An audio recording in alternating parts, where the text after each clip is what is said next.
podcast Ngobat. Ngobrol Sehat. Kenalin, aku Salsa Nafisa yang bakal menemani kalian di episode kali ini. Pernah gak sih kalian lagi berobat, terus dokter malah dulu cek darah dulu atau cek urin dulu? Pasti dia sempat mikir gak sih, emang harus banget ya? Atau gak bisa langsung dikasih obat aja gitu? Nah, ternyata pemeriksaan laboratorium itu penting banget loh. Dari hasil pemeriksaan itulah, dokter bisa tahu kondisi tubuh kita dengan lebih jelas sebelum menentukan diagnosis dan pengobatan. Di episode kali ini kita bakal ngobrol santai tentang pemeriksaan laboratorium itu penting. Sekaligus kita kenalan juga nih sama peran mahasiswa dan tenaga teknologi laboratorium medis yang selama ini kerja di balik layar. Tapi jasanya besar banget loh buat dunia kesehatan. Ini udah ada teman-teman aku juga yang bakal ikut ngobrol, jadi langsung aja kita mulai. Baik, sebelum membahas lebih dalam, perkenalkan saya Rahma Uya sebagai host 2, narasumber pertama Claudia Bella, narasumber kedua Vizoria, narasumber ketiga M. Autori, dan narasumber keempat Rahma Yanti. Sebelum masuk ke pembahasan utama, kita perlu tahu bahwa hasil pemeriksaan laboratorium bukan sekedar angka di selembar kertas. Di balik hasil tersebut ada proses yang cukup panjang, mulai dari pengambilan sampel, pemeriksaan, hingga memastikan hasil yang benar sebelum disampaikan kepada dokter. Bahkan, banyak penyakit yang baru bisa diketahui melalui pemeriksaan laboratorium meskipun gejalanya belum terlalu terlihat. Nah, supaya jelas, kita mulai dari pertanyaan yang paling kasar sebenarnya. Apa itu teknologi laboratorium medis?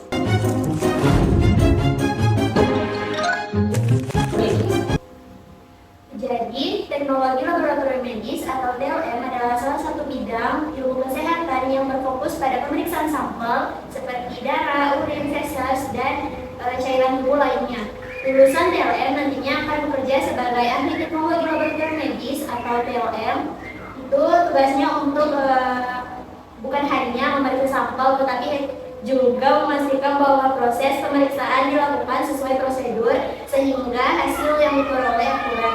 Jadi, meskipun TLM tidak selalu bertemu langsung dengan pasien, perannya sangat penting karena hasil laboratorium menjadi salah satu dasar bagi dokter dalam menegakkan diagnosis dan menentukan pengobatan. Wah, ternyata peran ATLM besar juga ya. Selama ini mungkin banyak orang lebih sering dengan profesi dokter atau perawat. Padahal ada juga nih tenaga laboratorium yang ikut berperan penting di balik proses diagnosis. Nah, kalau ngomongin pemeriksaan laboratorium, sebenarnya pemeriksaan apa sih yang paling sering dilakukan itu?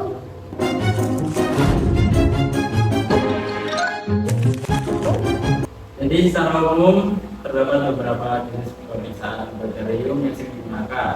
Yang pertama adalah pemeriksaan hematologi, yaitu pemeriksaan darah yang digunakan untuk mengetahui kadar hemoglobin, leukosit, terus trombosit, dan lain-lain. Pemeriksaan ini dapat membantu mendeteksi anemia, infeksi, hingga gangguan penekanan darah.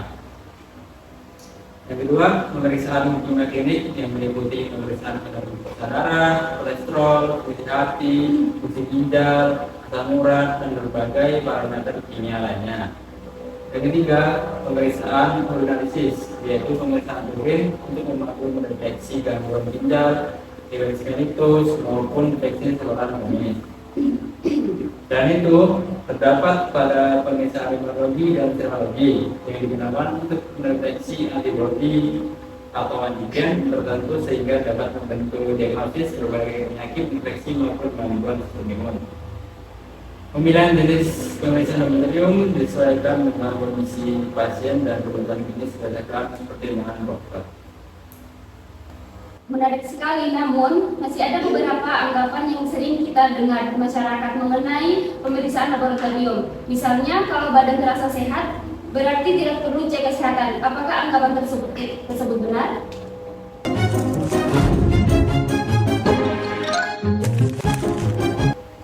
Mitos dan fakta. Mitos pertama adalah jika tubuh terasa sehat, maka pemeriksaan lab tidak diperlukan. Faktanya, beberapa penyakit tidak menimbulkan gejala pada terhadap awal sehingga pemeriksaan kesehatan secara berkala tetap dianjurkan, terutama bagi individu yang memiliki faktor risiko tertentu. Mitos kedua adalah semua pemeriksaan darah harus dilakukan dalam keadaan puasa. Faktanya, tidak semua pemeriksaan memerlukan puasa. Hanya pemeriksaan tertentu seperti glukosa darah, atau profil lipid yang membutuhkan persiapan khusus sesuai dengan petunjuk tenaga kesehatan. Mitos ketiga adalah hasil lab selalu sama dan tidak dapat dipengaruhi oleh faktor lainnya. Faktanya, hasil pemeriksaan dapat dipengaruhi oleh kondisi pasien, persiapan sebelum pemeriksaan, kualitas spesimen, serta ketepatan prosedur pemeriksaan di lab.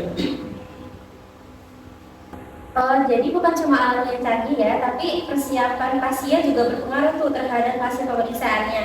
Nah, sebelum kita selesai, mungkin ada tips buat teman-teman supaya lebih peduli sama kesehatan enggak ya?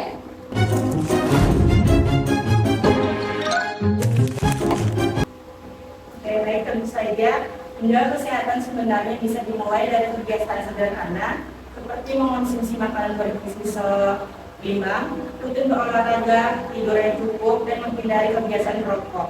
Selain itu, jangan menunggu sampai sakit untuk pemeriksaan kesehatan. Pemeriksaan laboratorium secara berkala dapat membantu mendeteksi penyakit lebih awal sehingga penanganannya juga bisa dilakukan lebih cepat. Yang tidak kalah penting, jika akan mengalami pemeriksaan laboratorium, ikuti semua petunjuk dari tenaga kesehatan, misalnya berpuasa jika memang diperlukan. Hal tersebut akan membantu memperoleh hasil pemeriksaan yang lebih akurat. Mau nggak terasa kita udah sampai di akhir episode. Dari obrolan hari ini kita jadi tahu kalau pemeriksaan laboratorium itu bukan cuma soal darah atau urin juga nih. Di baliknya ada proses yang panjang dan ada peran penting juga oleh tenaga teknologi laboratorium medis yang membantu menghasilkan data yang akurat untuk dokter. Semoga obrolan kita hari ini menambah wawasan dan bikin teman-teman makin sadar kalau menjaga kesehatan itu penting, termasuk melakukan pemeriksaan kesehatan secara rutin. Aku, Salsa Nafisa, beserta seluruh tim mengucapkan terima kasih buat teman-teman yang sudah dengerin ngobat. Sampai ketemu di episode berikutnya, tetap jaga kesehatan ya. Assalamualaikum warahmatullahi wabarakatuh.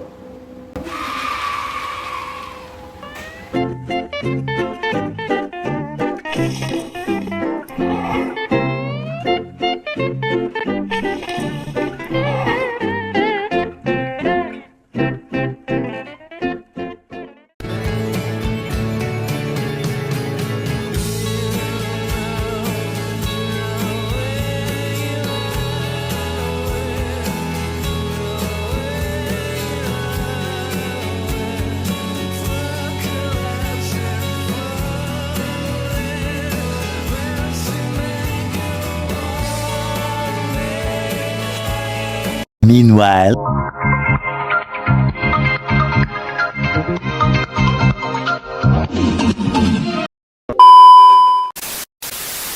behind the scene. Pasti ada yang mikir, enggak, kamu aja kenapa? Tadi lo bisa. Perkenalkan saya Maula sebagai host 2.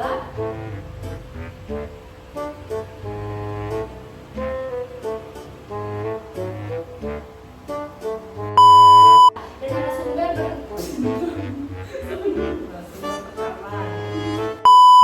ketiga. Sebelumnya. Hasil pemeriksaan padahal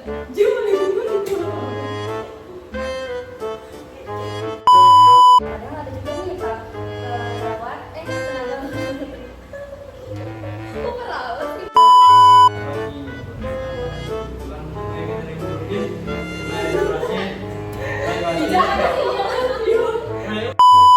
Claudia.